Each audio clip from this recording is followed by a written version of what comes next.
Thank you all for joining us here today. I want to start by thanking the members of the City Council, Council President Vitiver, Council Vice President Govindarajan, Alder Matthews, Alder Madison, Alder Figueroa Cole, Alder Ugair, Alder Harrington McKinney, for both joining us today and also participating in the tour of the construction site.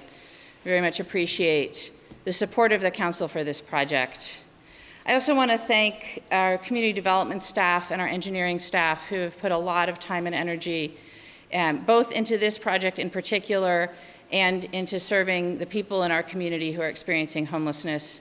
In particular, from engineering, I want to thank Brian Cooper, John Evans, Maria Delastre, Stephen King, and Brent Pauba. And from community development, Lynette Rhodes, Sarah Lim, Tori Kopp-Mueller, and of course, Jim O'Keefe.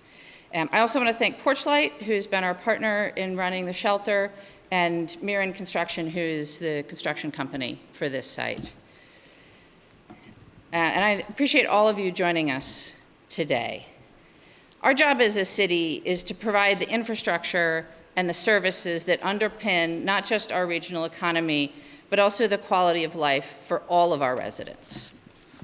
And this year, our community faces broader challenges in providing that infrastructure.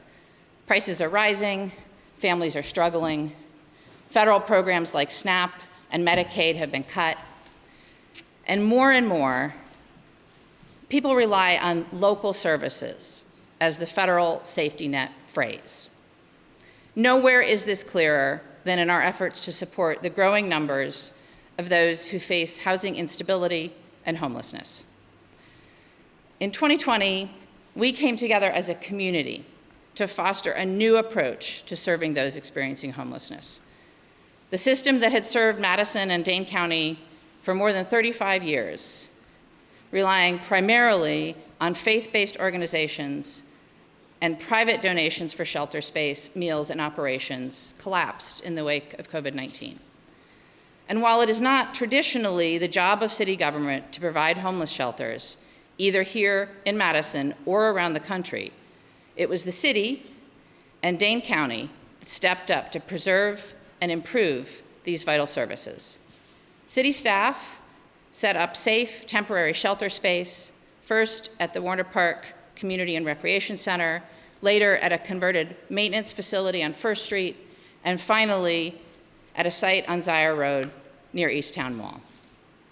The city also purchased a former nursing home and converted it for use to shelter unhoused families, and established an innovative licensed campground for those unwilling to use traditional shelter.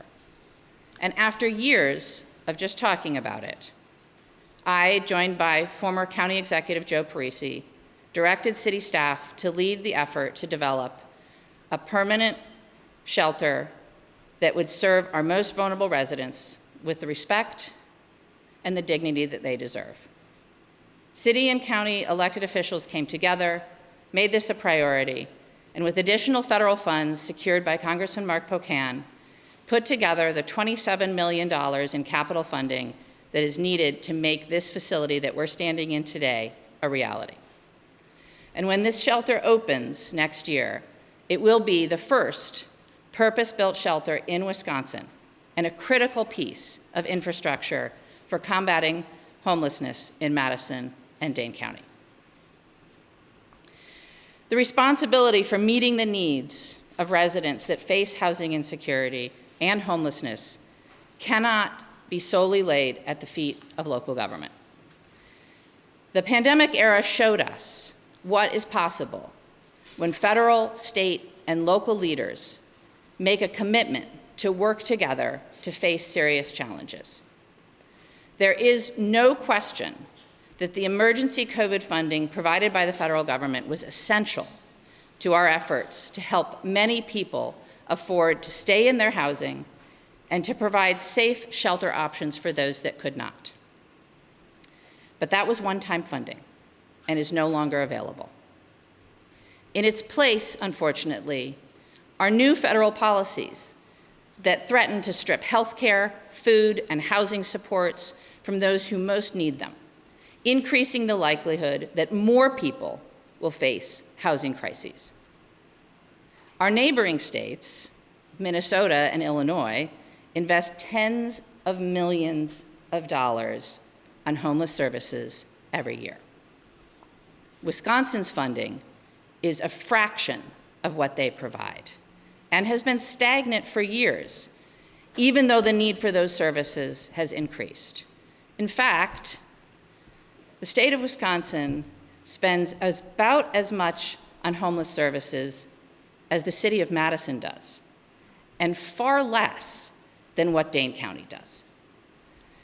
And despite having multi-billion-dollar budget surpluses, the state legislature rejected, again, without discussion, Governor Evers' request for $24 million to increase funding for homeless services at the state level.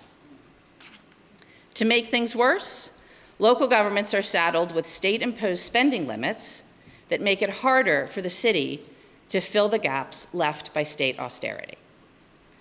Federal and state officials can turn their backs on the needs of our community, but we cannot. Homelessness is a community issue. Without help from federal or state governments, our community must respond. Not just city government, not just county government, but our entire community. Together, the city and the county took the first big step to design and build a facility that reflects our community's values to treat people with respect and dignity, no matter their circumstances.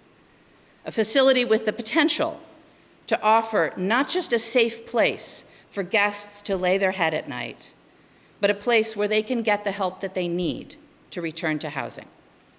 Now, we must unlock that potential.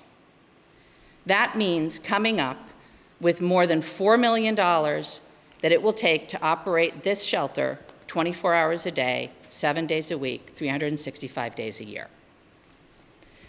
A 24/7, 365 shelter is critical for our community.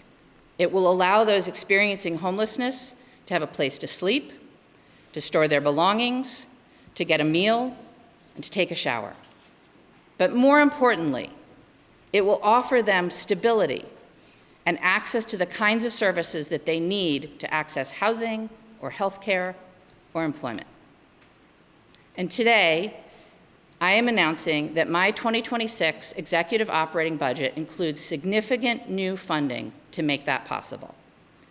My executive operating budget adds $1 million of new spending to support the ongoing operations of the new men's shelter.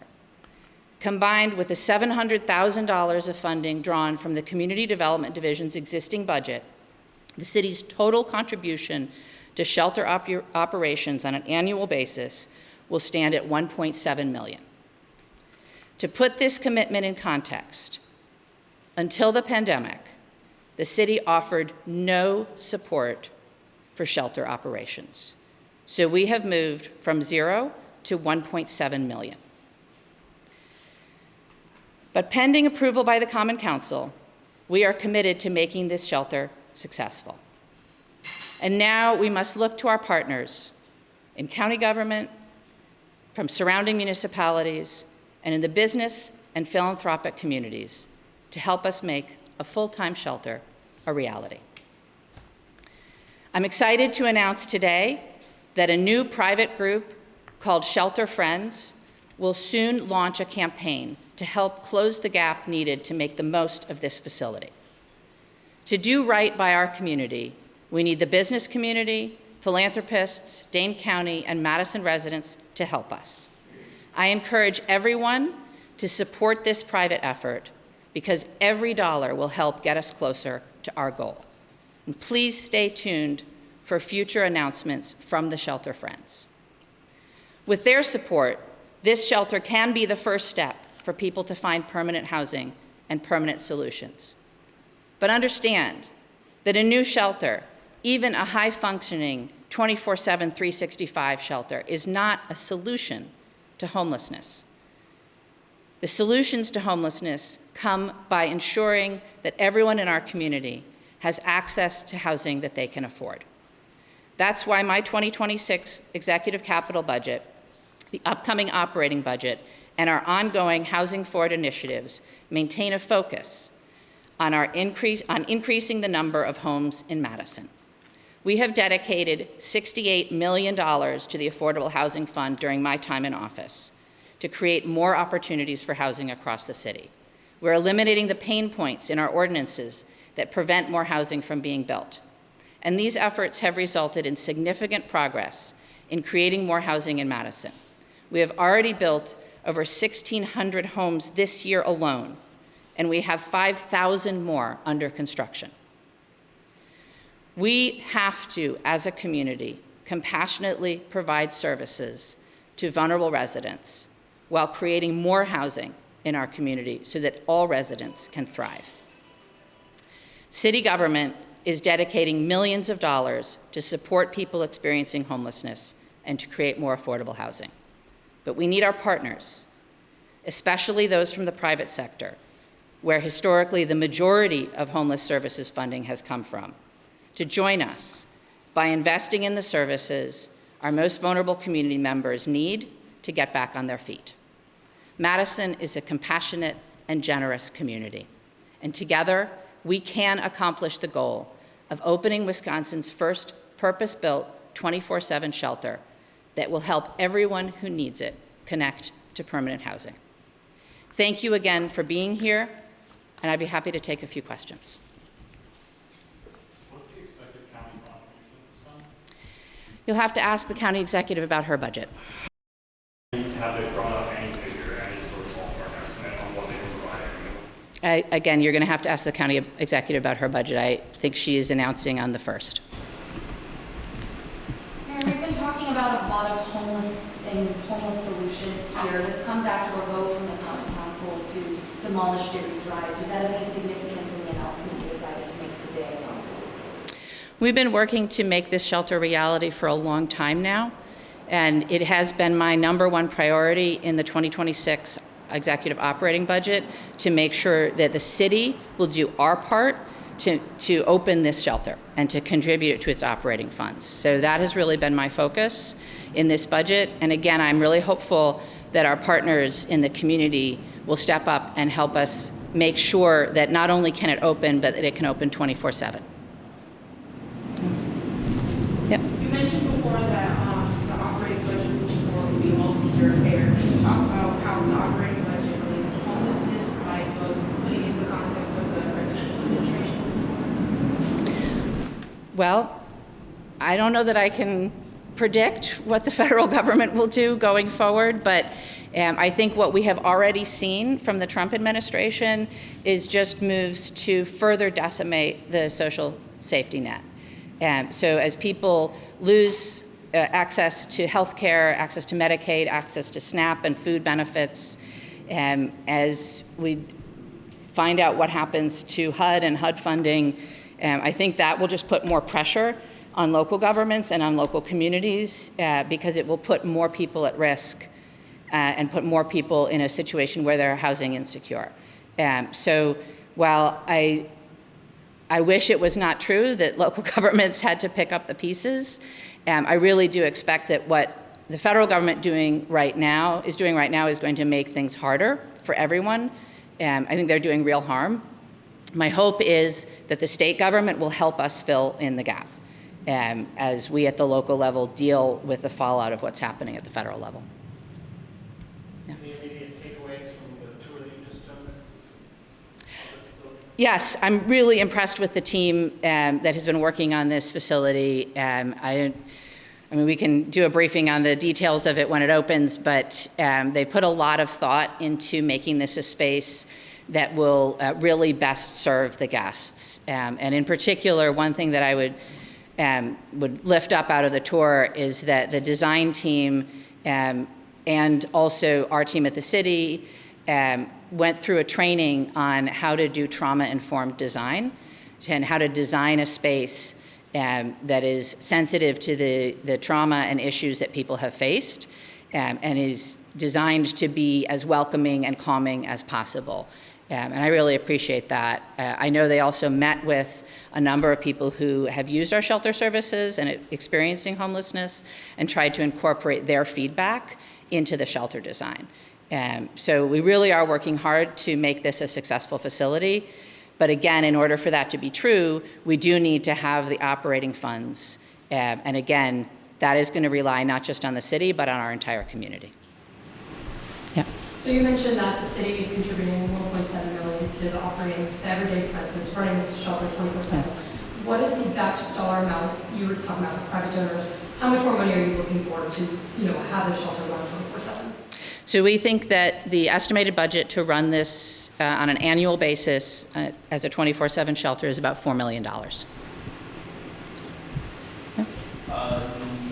city of Madison is likely to see budget cuts due to need to meet a quota to receive state aid. We're just wondering if those cuts are going to affect the shelter at all, or even the establishment of the Imagination Center over on the northern side.